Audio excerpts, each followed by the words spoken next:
जय जय श्री राम साथियों। रामालय के मंच पर एक बार फिर आपका स्वागत है। मैं सुनील मिश्रा प्रस्तुत हूँ आपके साथ सत्संग के लिए, कुछ नई बातें बताने के लिए, और अनुरोध है पूरा सुनिएगा। बजरंगबली जी ने राम जी की सेवा पूरे मन, पूरे लगन, पूरी श्रद्धा के साथ की और उन्हें अजर अमर अविनाशी होने का वरदान मिला। वो हर युग में रहे, वो द्वापर में भी रहे, और सेवा के अलावा बजरंगबली जी ने कई लोगों का अभिमान तोड़ा। अभिमान करने वाले हनुमान जी के सामने नतमस्तक हुए। आज वही कथा आपको सुनाता हूँ कि किस प्रकार हनुमान जी ने तोड़ा लोगों का अभिमान। द्वापर में भगवान कृष्ण अवतरित हुए और विभिन्न प्रकार की लीलाएं करी। साथ में सुदर्शन था और वो परम शक्तिशाली सुदर्शन चक्र। तो सुदर्शन चक्र को अभिमान हो गया कि शायद मुझसे शक्तिशाली अस्त्र या कोई भी इस धरा में योद्धा नहीं जो मुझसे ज़्यादा शक्तिशाली हो। कृष्ण जी को इस बात का एहसास था कि हमारे सुदर्शन चक्र थोड़ा अभिमानी हो चुके हैं और इनका अभिमान टूटना ही चाहिए। सत्यभामा जो श्री कृष्ण जी की पत्नी थी, उनको अपने रूप का अभिमान हो गया। वो पूछ बैठी श्री कृष्ण से कि क्या सीता माँ मुझसे ज़्यादा सुंदर थी? कृष्ण जी ने जवाब नहीं दिया और पूरी तरह समझ गए थे कि इनको भी, सत्यभामा जी को भी अपने रूप का अभिमान हो गया है। कृष्ण जी तो इतना बड़ा महाभारत युद्ध जिताने वाले श्री कृष्ण समझ रहे थे कि अभिमान मेरे साथ जुड़े हुए लोगों को कैसे हो रहा है और ये टूटना बहुत ही आवश्यक है। गरुण को बुलाया तो गरुण को भी देखा कि वो भी अभिमानी हो गए। उन्होंने कहा, प्रभु अब मुझसे ज़्यादा वेग और मुझसे ज़्यादा तीव्र गति और किसमें हो सकती है। अब कृष्ण जी ने योजना बना ली कि इनका अभिमान दूर ही करना पड़ेगा। एक दिन उन्होंने बुलवाया गरुण जी को और गरुण जी से बोले कि गरुण जी, हनुमान जी से जाके कहिए, जहाँ कहीं भी हों ढूंढ के उनसे कहिए कि हमने उनको याद किया है। हनुमान जी को भी पता था कि हमारे राम जी का अवतरण है श्री कृष्ण जी। इस बीच कृष्ण जी ने सत्यभामा जी को बुलाया, माँ को, और बोले बहुत अच्छी तरह तैयार होके आइए, आज राज्यसभा में बैठेंगे। बोली ठीक है।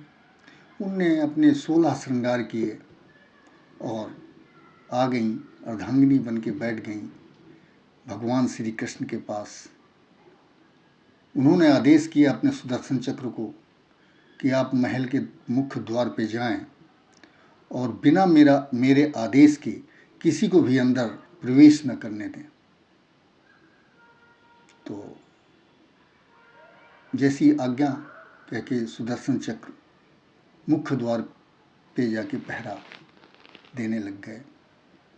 आगे कथा ये है कि गरुड़ जी पहुँचते हैं हनुमान जी के पास और हनुमान जी के सामने हाथ जोड़ के कहते हैं, बजरंगबली जी, आपको महाराज ने बुलाया है, अति शीघ्र चलना है और आप शायद इतनी जल्दी नहीं पहुंच सकते, तो आप मेरे ऊपर बैठें और मैं तुरंत आपको पहुंचाता हूं। हनुमान जी राम के ध्यान में मस्त थे। उन्होंने प्रणाम किया गरुड़ जी को और बोले, गरुड़ जी, आपकी इच्छा सिर माथे पर, और प्रभु ने मुझको बुलाया है तो मैं समय से पहुंच जाऊंगा, आप चलें कृपया। गरुड़ जी को आश्चर्य हुआ कि ये कैसे पहुंचेंगे, मुझसे वेग से कैसे पहुंचेंगे भाई। और गरुड़ जी वहां से चले आए। गरुड़ जी के प्रस्थान के बाद हनुमान जी ने, श्री बजरंगबली जी ने अपने आराध्य की पूजा समाप्त की और कृष्ण जी की आज्ञा अनुसार चले। वहां से चले तो जब वहां महल के सामने पहुंचे तो सुदर्शन चक्र अंदर नहीं आने दे रहा था। किसी तरह जब हनुमान जी सामने पहुंचे कृष्ण के, तो कृष्ण जी को देखा, राम जी के दर्शन हुए, साष्टांग दंडवत किया और बोले, प्रभु आज्ञा कीजिए, आदेश दीजिए, क्यों याद किया सेवक को।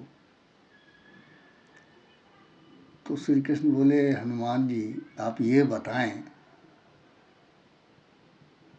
एक घटना और हुई इसी बीच कि गरुड़ जी आए और गरुड़ जी ने जैसे संदेश देना चाहा कि वो अभी पीछे आएंगे अपने आप, उन्होंने देखा कि हनुमान जी हाथ जोड़े हुए बैठे हुए हैं चरणों में प्रभु के। गरुड़ जी आश्चर्यचकित हो गए और उनका घमंड, उनका जो अभिमान था, वहीं चूर चूर हो गया। अब भगवान श्री कृष्ण ने दूसरा प्रश्न किया कि हनुमान जी, आप महल में प्रवेश कैसे किए, कोई पहरेदार ने रोका नहीं आपको।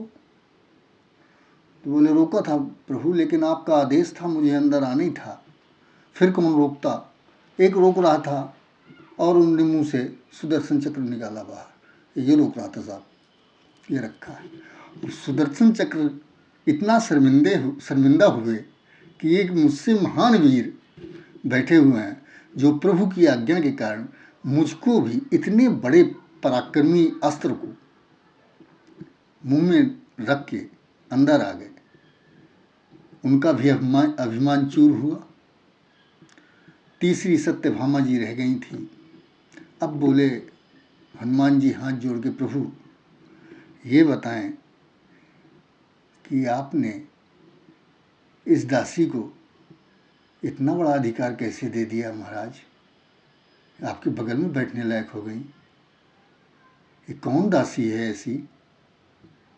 सत्यभामा के चेहरे का रंग उड़ गया कि माता सीता जी कहाँ हैं, आप तो माँ सीता की जगह कौन सी नौकरानी को आपने वो जगह दे दी है अपने बगल में बैठने की। अब सत्यभामा जी का भी, कृष्ण जी मुस्कुराए, मंद मंद मुस्कुरा रहे थे। तीनों उनके अभिमानी जो लोग थे, तीनों का अभिमान चूर हो चुका था और बजरंगबली ने तीनों को समझा दिया था कि अभिमान करना उचित नहीं है। सभी अपनी जगह पे सर्वशक्तिमान हैं, सभी अपनी जगह पे सुंदर हैं, सभी अपनी जगह पे वेगवान हैं। अतः हनुमान जी जैसा, बजरंगबली जैसा समर्थमान देव धरा में दूसरा है नहीं। जय जय श्री राम।